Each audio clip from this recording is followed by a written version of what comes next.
What if the world told you that you didn't belong? That the game you built your life around wasn't for people like you? Marcus Whitmore knows that feeling all too well. A former professional football coach, now living as a humble mobile barber, Marcus is ready to leave the past behind, until one phone call changes everything. Whistle and Blade is the story of a man who was pushed to the sidelines, only to return with a team that nobody believed in. But he did. Together they defy the odds, and in doing so, they prove that a second chance is all it takes to rewrite your destiny. Don't go anywhere. You're about to witness a journey of redemption, grit, and the power of believing in something bigger than yourself. If you're inspired by stories of perseverance, be sure to hit that like button, subscribe to our channel for more incredible stories, and leave a comment telling us what moment in Marcus's journey resonated with you the most. We'd love to hear your thoughts. Whistle and Blade follows the journey of Marcus Whitmore, a former professional football coach who was forced to step away from the game he loved due to political pressure. Now, living in Los Angeles as a mobile barber, he's just another man cutting hair on the corner, his legacy all but forgotten. But when a call comes for him to return to coaching, Marcus takes on a ragtag team of overlooked and underestimated players, leading them to an unlikely path toward the world championship. With every victory, Marcus not only battles the external pressures of the sports world but also confronts his own past, all while teaching his players, and himself, what it truly means to rise again. Whistle and Blade is a story about second chances, resilience, and the transformative power of belief, proving that no matter where you start, it's never too late to change the game. The sun had barely broken over Los Angeles when the first customers began to gather outside a matte black van parked near Florence and Normandy. The words "The Fade Zone" shimmered in gold lettering along the side, bold but elegant. The van was a mobile barbershop, custom-built with a fold-out chair, mirrors lined with soft LEDs, and a small radio that always hummed low with soul and jazz. Inside stood Marcus Whitmore, tall, broad shoulders, a jawline sharp enough to edge a beard without clippers. His face was quiet, but his eyes carried the weight of things unspoken. He wore a black smock with a single silver whistle tucked into the pocket, an old habit he never broke. Kids called him Coach Fade more as a joke than anything serious. To them, he was the dude who used to be somebody. The man who cut hair like he was carving marble, who gave free trims to the broke, who could recite any play from any football game you threw at him. They teased him for still talking like a coach, for lining up their fades with military precision, for telling them to stay in school like he was their dad. Nobody really knew where he came from, or where he went. "Yo coach, gimme the Jordan special," said Tyrell, a wiry 17-year-old with quick hands and quicker feet. "Got a girl coming over tonight?" Marcus nodded and gestured to the chair. "Only if you plan on acting like a man and not a fool when she does." The boys outside cracked up. Tyrell smirked but sat down anyway. As the clippers buzzed to life, Marcus fell into rhythm. His hands moved with practiced grace, trimming, shaping, blending. Hair fell like feathers to the floor. He didn't speak much while cutting, but every so often he dropped something. "Discipline is what you do when no one's watching," he said, his tone low and even. "That's how you build trust. That's how you win." The boys nodded like they understood. Most of them didn't. Not yet. Outside, the streets pulsed with life. Vendors pushed carts of tamales and elotes. LAPD cruisers rolled slow past the corner. Someone's subwoofers shook the air, and across the way, a mural of Nipsey Hussle watched everything with calm, unwavering eyes. Later that morning, Marcus packed up the van and moved on. Inglewood. Then Watts. Every stop familiar. Every face a story. He had clients ranging from ex-cons to community leaders, teenagers trying to avoid gangs, baristas saving up for school. They came to get fresh, yes. But they also came because Marcus listened. And yet, even among those who trusted him, no one really asked why a man like Marcus, so poised, so thoughtful, so commanding, was cutting hair for $20 a head in a van. No one knew he once walked the sidelines of the biggest stadiums in America. No one knew that less than a decade ago, Marcus Whitmore was the youngest head coach in the league. A rising star with back-to-back playoff runs, an innovative playbook, and a team that swore by him. And no one knew that he had walked away from it all after being told, in quiet boardrooms and loud interviews, to shut up and coach. It started with a press conference. A question about police brutality. Marcus gave an honest answer. Too honest. Sponsors pulled out. Owners held meetings. Then came the leaks, the planted stories, the sudden trade rumors. When it became clear he wouldn't bend, the league closed its doors. They said he retired. But Marcus knew better. That part of his life had been buried. And like all things buried too deep, it started to rot inside him. That evening, Marcus parked by Limert Park and sat in the back of his van, watching the sun drop behind the skyline. He cleaned his clippers, oiled the blades, and placed them down like a priest laying a chalice. He reached into his drawer and pulled out a small, battered photo. A team huddle. Dozens of young men surrounding him, sweaty and smiling, championship hats tilted sideways. His hand rested on the shoulder of a quarterback whose name the city still chanted like scripture. A knock on the door broke the silence. He opened it to find a woman in a crisp navy suit, sunglasses pulled low on her nose. Marcus Whitmore? Depends who's asking. My name is Angela Torres. I'm with the National Football Association. Marcus didn't blink. I haven't been that man in a long time. Angela's voice softened. That's exactly why we need you. He said nothing. She slid a folder into his hands. Inside reports, scouting lists, a coaching offer, a world championship less than a year away, a team in shambles. We're desperate, she said. And I was told if anyone could fix this mess, it's you. Marcus looked past her to the city, the corners he knew, the people he served, the lives in motion. He didn't answer. He closed the door, sat back in his chair, and reached for his whistle. The offer sat on the dashboard of the fade zone like a ticking clock. For 3 days Marcus didn't move it, didn't open it again, didn't speak about it to anyone. But it hovered in his mind, creeping into every silence between fades, every pause in conversation, every glance in the mirror when he was alone. He spent his mornings like always, driving through Los Angeles with jazz pouring low through the speakers. Coltrane on Crenshaw, Miles on Slauson. But his hands hesitated now where they once flowed. He missed edges, overlapped blends. For the first time in years Marcus felt unsure. On Wednesday he stopped in Baldwin Hills to cut a client who ran a non-profit for boys with incarcerated fathers. The man had a bald head and tired eyes but spoke with the same hopeful cadence Marcus used to have. You ever think about going back? The man asked midway through the cut. Marcus stiffened. Back where? You know, coaching. You got that posture. Still move like you're walking sidelines. Marcus stared at his reflection in the mirror, clippers idle in his hand. Don't know if there's anything left to go back to, he said. That night he drove out to a community football field in Watts. The bleachers were rusted. The paint on the yard markers faded. But the kids showed up anyway, running drills with beat-up cleats and torn jerseys. Some of them Marcus had cut before. Others just knew him as Coach Fade.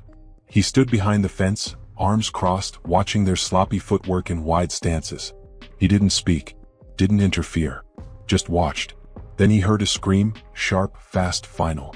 A boy, no older than 16, crumpled to the ground. Another figure took off running across the field. Gunshots rang out in the distance. The chaos unfolded in slow motion. Marcus vaulted the fence. He ran. He dropped to the boy's side and saw blood pooling near the ribs. The other kids scattered. Some froze. Others shouted for help. Marcus pressed both hands to the wound, whispering soft instructions. Stay with me. Don't move. You're gonna be all right. Just keep breathing.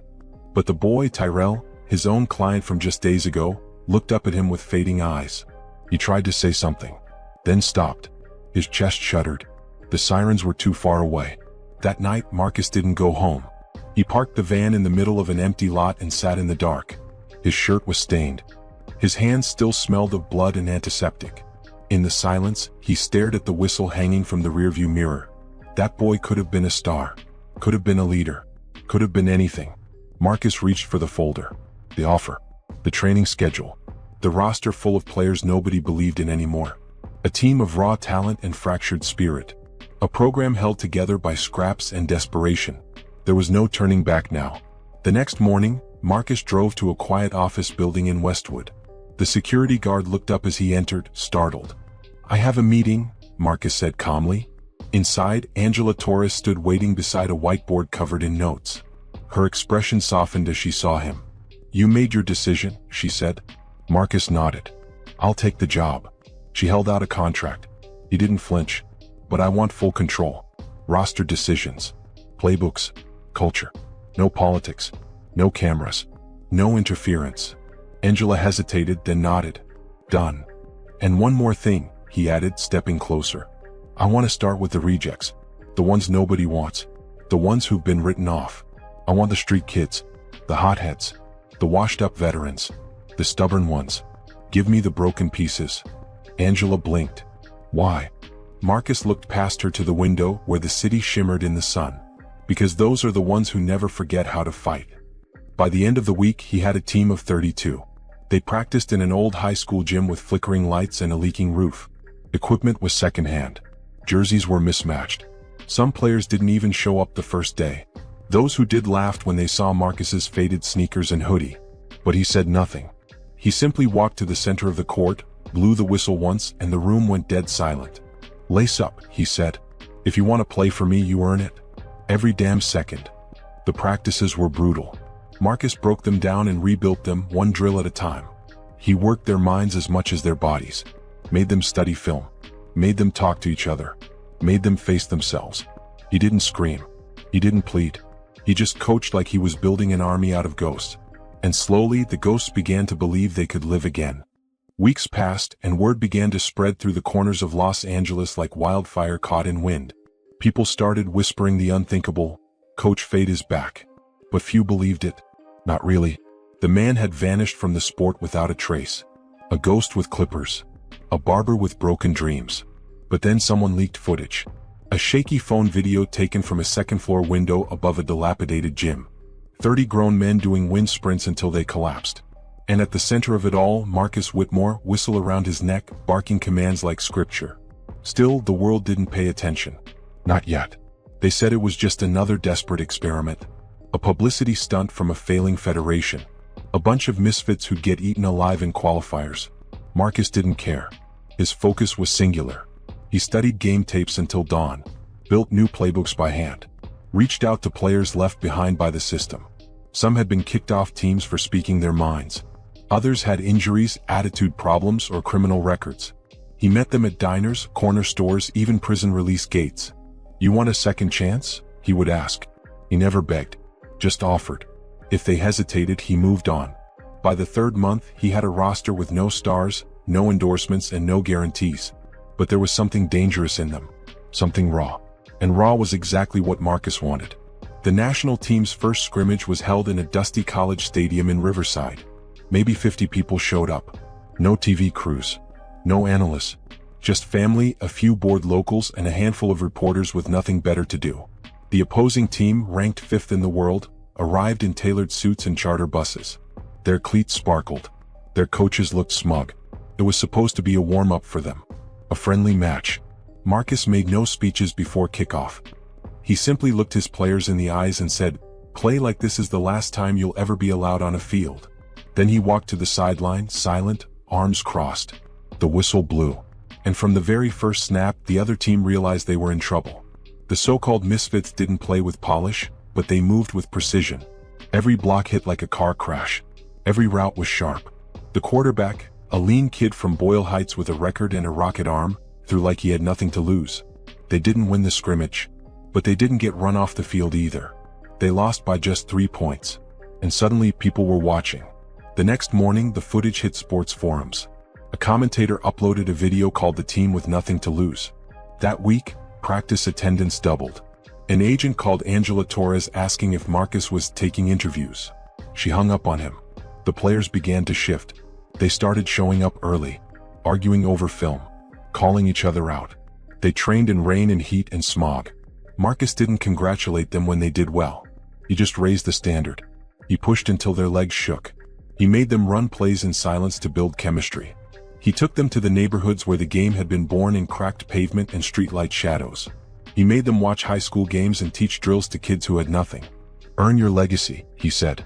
Then one afternoon, while running red zone drills, a black SUV pulled up beside the practice field. 2 men in expensive suits stepped out. One of them, a league executive, called out to Marcus, "We'd like to talk." Marcus didn't even look their way. "Practice ends at 6, he said. "You can wait or leave." They waited. When practice ended, Marcus walked over, wiping sweat from his brow with a towel. "What do you want?" "We want to offer you a spot on the national media tour," the man said smoothly. "Rebuild your brand." Coach Whitmore makes a triumphant return. "It's a good story." "I'm not a story," Marcus replied. The second man, sharper jaw and a clipboard in hand, chimed in. "There's also interest in a documentary series. Streaming rights. You'd be the face of redemption." Marcus's eyes narrowed. "This isn't redemption. I didn't do anything wrong. The men exchanged glances. One started to speak, but Marcus cut him off. You want a product? I'm building a team. You can watch. Or walk. They walked. And when they were gone, Marcus blew the whistle again. Back to work. But that night something shifted. He stood in the van, gazing at the championship ring tucked inside a small wooden box beneath the sink. He hadn't worn it in years. Not because of the shame, but because it didn't feel real anymore. Now something in him stirred. He wasn't chasing glory. He wasn't seeking revenge. He was building proof that greatness didn't belong to the privileged. That champions could rise from concrete and chaos. That a man could be forgotten by the world and still shape it from the shadows. He picked up the ring, slid it onto his finger. And for the first time in a long time, Marcus Whitmore smiled. The training camp moved to an abandoned high school in East Los Angeles. No fancy facilities. No state-of-the-art equipment. Just cracked pavement, warped goalposts, and a weight room that smelled like rust and determination. But to Marcus it was perfect. He taped play sheets to the walls of the gymnasium. Drew diagrams by hand. Not on digital tablets, but on dry erase boards, notebooks, napkins, whatever he had. The players began calling it the concrete playbook, a living thing scribbled and adjusted and constantly torn apart. Just like them. Every morning started the same. No music. No hype. Just Marcus standing on the court with the whistle. He didn't scream. He didn't motivate with speeches. He expected. And the team, battered and bruised, began to meet those expectations. There was Darnell, the linebacker from Compton who had spent 4 years in prison for a charge he never stopped fighting. The media had buried him. But now he hit like a meteor and studied tape like a scholar. There was Gabe, a deaf wide receiver who read lips better than most read defenses. Fast, precise, and fearless. There was Leon, a former league MVP who'd spiraled into addiction and lost everything. He showed up to the first practice drunk. Marcus made him run until he vomited, then gave him one more chance. No one else would've. Week by week, Marcus transformed them. They didn't look like a team. They looked like a rebellion. Still, the Federation didn't believe. Angela Torres caught heat from every direction. Board members, sponsors, legacy players, pundits who sneered at her decision to hire the fallen Barber. But she stood her ground, because she saw what Marcus was building. It wasn't just about plays. It was about identity. Unity. The kind forged through heat and hurt, not headlines. By mid-season, the team was invited to a private international scrimmage in Mexico City. It wasn't a sanctioned match. No cameras. No crowds. Just the underdogs from Los Angeles against the top-ranked South American powerhouse. The stadium was empty except for a few scouts and Federation observers. The air hung thick with altitude and silence. Before the kickoff, Marcus stood at the center of the locker room, arms crossed. He didn't pace. He didn't raise his voice. He simply looked at them and said, "Don't play like you're trying to prove someone wrong.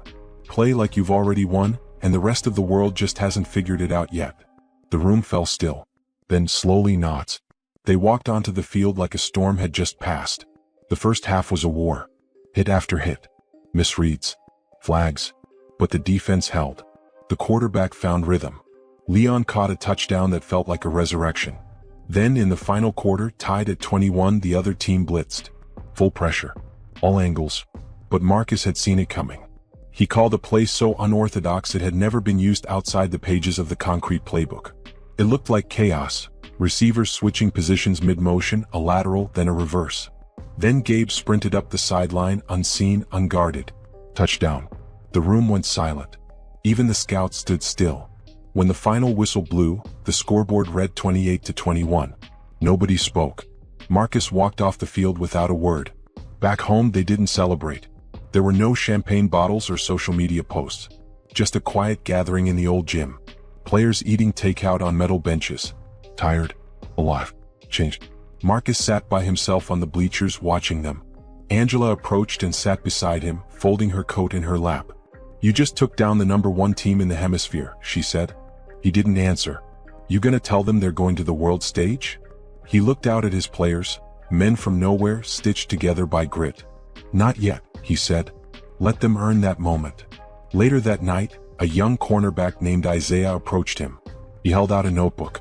"Coach, I've been writing my own plays, studying your diagrams." Marcus took the notebook, flipped through a few pages. Clean spacing. Sharp concepts. Raw but smart. "You serious about this?" he asked. Isaiah nodded. Marcus closed the book. Then show up tomorrow at 6. We'll start early. And just like that, the culture deepened. This wasn't just a team. It was becoming a movement. And Marcus Whitmore was no longer just a man with a whistle and a blade. He was the architect of something impossible. Something inevitable. The national qualifiers were held in San Diego, beneath stadium lights that burned like judgment. It was the first time Marcus's team would be broadcast on national television. Real cameras. Real analysts. Real pressure. The parking lot was lined with tour buses and news vans. Drone cameras circled overhead. Fans in jerseys shouted names of players they hadn't even known existed 3 months ago. Overnight, the team had become something close to mythical. The media branded them the Fade Squad. Underdogs with grit. A Cinderella story for a fractured nation. Marcus ignored the noise. He walked through the tunnel with his hood up, flanked by players who now moved like they belonged. There was no fear in their eyes. Just fire. The kind that came from nights in the weight room, fights in the street, losses that had nothing to do with football. Inside the locker room, silence settled like fog. Marcus didn't give them a speech. He placed a single photo on the board.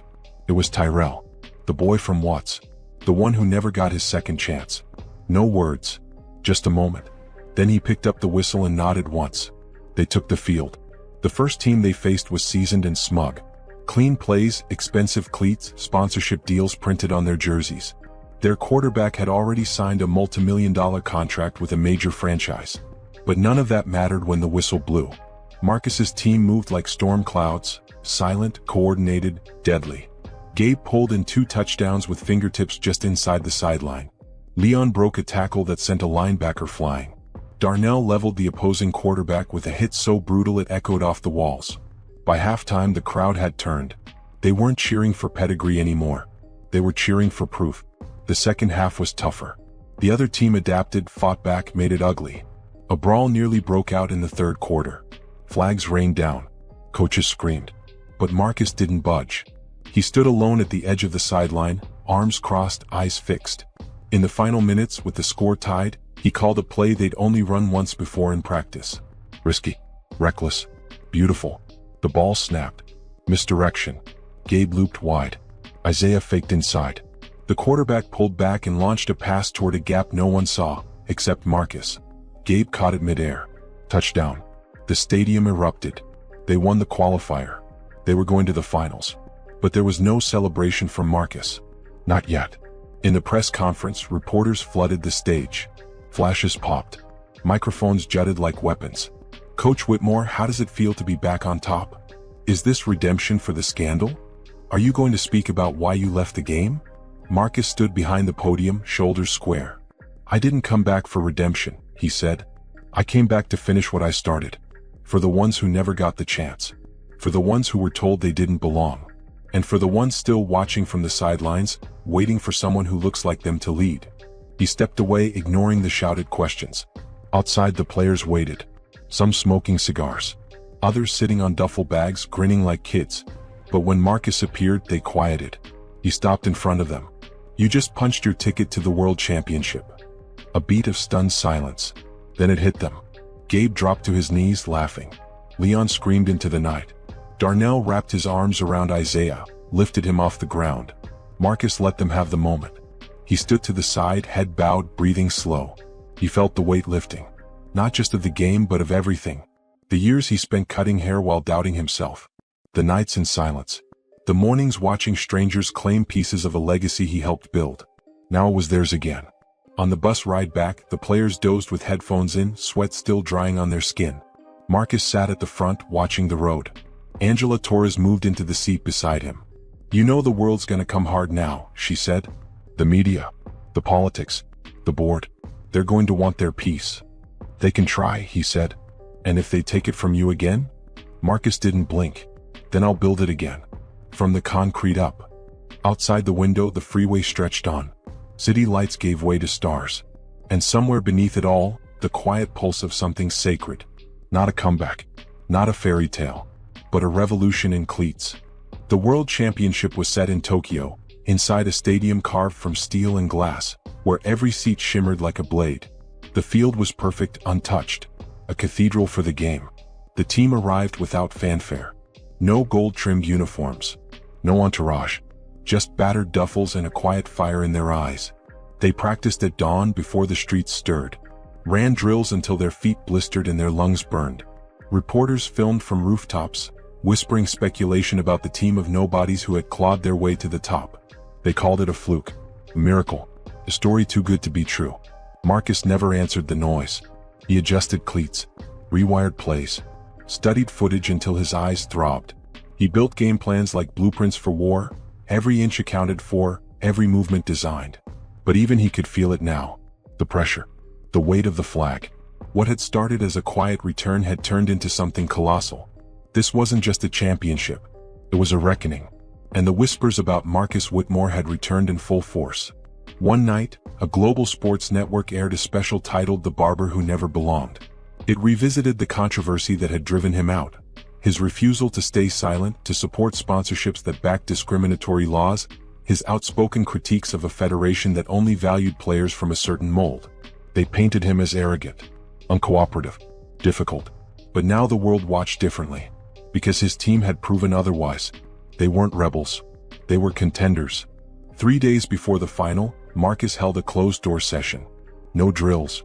No tactics. Just chairs in a circle in the middle of a gymnasium that smelled like new paint and old pressure. Each player spoke. Darnell, who never got to hear his name called on draft day. Who buried his mother the same week he signed onto this team. Gabe, who told them about the coach who laughed at him during tryouts, said the league wasn't a charity. Isaiah, who'd once been told by a scout, "You're talented, but we already have enough like you." And then Marcus spoke. He told them about Tyrell. The whistle he never blew. The second chance he never gave. He told them about the months he spent cutting hair, shaping fades for men who had no idea they were sitting in the chair of a fallen coach. How he remembered every face, every silence, and how this team, this moment, was the only apology he would ever be allowed to make. The night before the final, Marcus stood alone in the stadium, hands in his coat pockets, staring out at the field under the floodlights. Angela found him there. "You ready?" she asked. He exhaled slow. "As I'll ever be." "You've changed them," she said. "But you know this win, it's more than football." "I know," he replied. "That's why we're going to take it." Game day came like thunder. The stadium swelled with noise, cameras flashing, chants echoing across the steel and smoke. Their opponent was brutal. Bigger. Faster.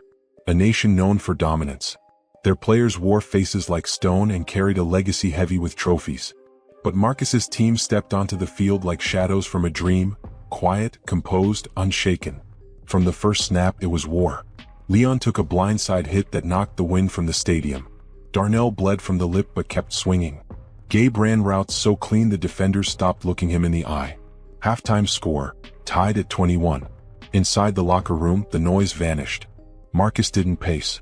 He simply looked at them and said, "There are no more plays. No more tricks. No more surprises." He paused. "There is only belief." He pulled the old wooden box from his bag. Inside was his ring. The championship he won years ago. The one he had buried in silence. He handed it to Isaiah. "I want this to be the last time it matters." And with that, they returned to the field. The second half was blood and thunder. The opposing team took the lead with a brutal drive, 28-21. Time dwindled. Breath shortened. Then came the play. Marcus called it from the sideline. A page torn from deep inside the concrete playbook. A 3-layer route with a no-look reverse and a final option that had never once worked in practice. But this time it did. Isaiah slipped past the linebacker. The quarterback, feet unsteady, launched a spiral through double coverage. It arced like a prayer. Isaiah rose. Caught it. Touchdown. 28-28. The stadium became a storm. Final minute. Final drive. Their opponent charged downfield like war horses. One mistake, one missed tackle, and it would all be over. But Darnell didn't miss. He hit the running back so hard the ball came loose. Gabe scooped it. Time. 8 seconds. One last play. Marcus called nothing. He looked at his quarterback. "Make it yours." Snap. Pocket collapses. He breaks left. Spins. Launches it high. Gabe, wind slicing his jersey, leaps. Catches. End zone. Whistle. Final score, 34-28. Silence. Then the world erupted. The team collapsed into each other. Screaming. Crying. Laughing. The flag was hoisted. not by ceremony, but by hands that had been doubted, dismissed, forgotten. And Marcus? He stood at the 50-yard line, eyes closed. Not smiling, just breathing. The plane landed at LAX to chaos. News crews packed the arrival gates. Fans screamed through barricades. Reporters shouted questions no one answered. But the players, now world champions, moved through it all like men who had nothing left to prove. Marcus walked behind them. No sunglasses, no entourage, just the same worn boots and that calm look in his eyes. Los Angeles had changed in their absence. Billboards that once showcased major league stars now bore faces of his players. Murals bloomed on walls in South Central, Boyle Heights, and Inglewood. Gabe reaching through air. Darnell with his helmet under his arm, eyes defiant. Isaiah holding up the championship ball like a torch. The Fade Squad wasn't just a team now. It was a symbol. The city had reclaimed its voice. And Marcus Whitmore had become the face of it, whether he wanted it or not. Back in the Barber van, parked beneath an overpass near Crenshaw, Marcus stared at his tools. Clippers, brushes, a cracked mirror framed by stickers and scuff marks. It had been weeks since his last client, but he wiped them down anyway, muscle memory leading the way. He wasn't sure if he'd return to cutting. Maybe he didn't need to. But something in him still respected the chair. The truth it demanded. The quiet power of it. A knock on the door. He turned. Angela Torres stepped in, now in a sleek gray coat and a voice clipped with urgency. "They want you in the Capitol next week," she said.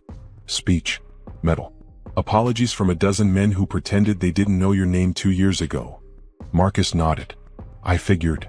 "There's more," she added. "They want you on the National Selection Board. Head of Youth Development.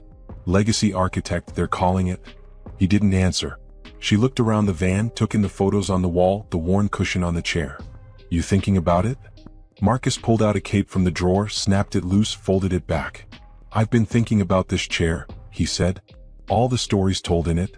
All the kids who sat here thinking they were just getting a fade." Angela tilted her head. "So what now?" He turned toward her, eyes steady. "Now I build chairs. Not thrones. Not offices. Chairs. Spaces where the next kid doesn't have to beg for a seat at the table." Outside, footsteps approached. It was Isaiah. Fresh haircut. Eyes sharper. Shoulders wider. "You said you'd show me that zone read variation," he said. Marcus looked at Angela, then back at Isaiah. "Grab a notepad." They stepped out onto the street into the afternoon sun. The city breathed around them. Sirens in the distance, laughter from a corner store, the thud of music from a lowrider turning the corner. Life. Full and humming. The next day, Marcus returned to the stadium, now filled not with roaring fans but with kids. Hundreds. Some with cleats too big for their feet. Others barefoot, chasing footballs like dreams. He moved among them. Quiet. Focused. Stopping to adjust a stance here, correct a grip there. No cameras. No microphones. Just moments. Later, a boy with wide eyes and a nervous voice asked, "Coach, what if I'm not good enough?" Marcus crouched to eye level. "You don't start out good," he said. "You start out willing. That's enough." The boy nodded. And the cycle began again. That night, back in the van, Marcus sat in the barber chair one last time. He stared into the mirror, saw the man he had become. Not the exile. Not the comeback. But the architect of belief. He stood, turned off the lights, and stepped into the night. The city was waiting. And he was finally ready to lead it.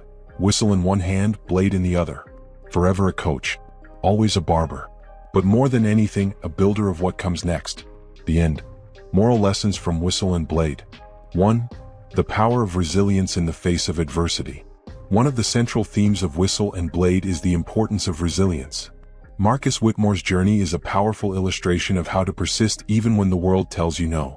Marcus had been ostracized from the professional world he had dedicated his life to, his legacy tarnished by political pressures. Yet he chose to rebuild from the ground up, starting over, not letting the rejection define his future. The lesson here is that setbacks are often part of the journey, but they don't have to define it. Instead, they can become the fuel that powers your next move. When things seem impossible, resilience can transform obstacles into opportunities for growth and change. 2. The value of identity and self-belief. Throughout the story, Marcus faces constant questioning about his worth, his ability to lead, and even his past choices. Yet through it all, he never loses sight of who he is. Even when the world around him was filled with doubt, he maintained a sense of self-belief. He didn't let external pressures dictate his future. This teaches us the importance of holding on to our identity, even in moments of uncertainty. Believing in oneself and trusting your instincts can carry you through even the most challenging times. Your true potential lies in the confidence you have in your abilities, not the validation you seek from others. 3. The strength in giving others a chance. Marcus's decision to give his players second chances was a pivotal part of his success. He saw beyond their past mistakes, understanding that everyone deserves a shot at redemption.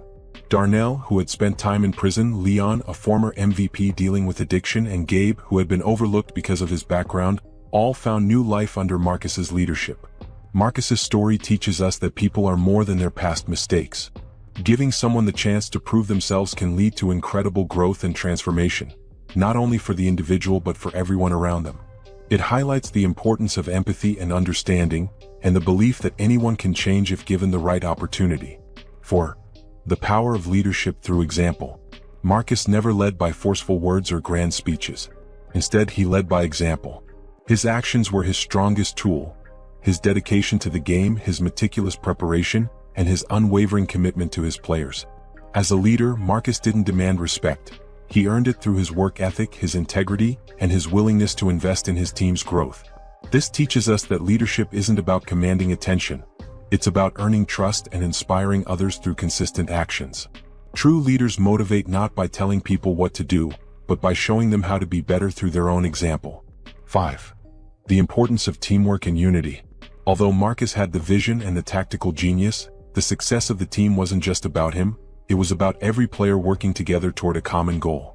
The Fade squad came from diverse backgrounds and had faced different struggles, but Marcus united them with a shared sense of purpose. The individual talents of the players became powerful only when combined into a collective force. This highlights a critical lesson about teamwork. Success isn't solely about individual achievement, but about how well a group of people can collaborate and support one another. True success comes from the synergy of diverse talents, and unity can turn a group of individuals into something far more powerful than the sum of its parts. 6. Embracing the past but not being defined by it. Marcus's journey is also about how to face the past. Acknowledge it, learn from it, and move forward without allowing it to control your future. His story demonstrates the importance of accepting your history, including the mistakes and challenges you've faced, but not letting them define who you are or what you can achieve. By stepping away from football and becoming a barber, Marcus was able to reconnect with his roots, rediscover his purpose, and ultimately return to the game he loved. This teaches us that our past may shape us, but it doesn't have to limit us. Our future is always in our hands, and we have the power to rewrite our story whenever we choose. 7. Redefining success on your own terms. In the world of professional sports, success is often measured by trophies, money, and fame.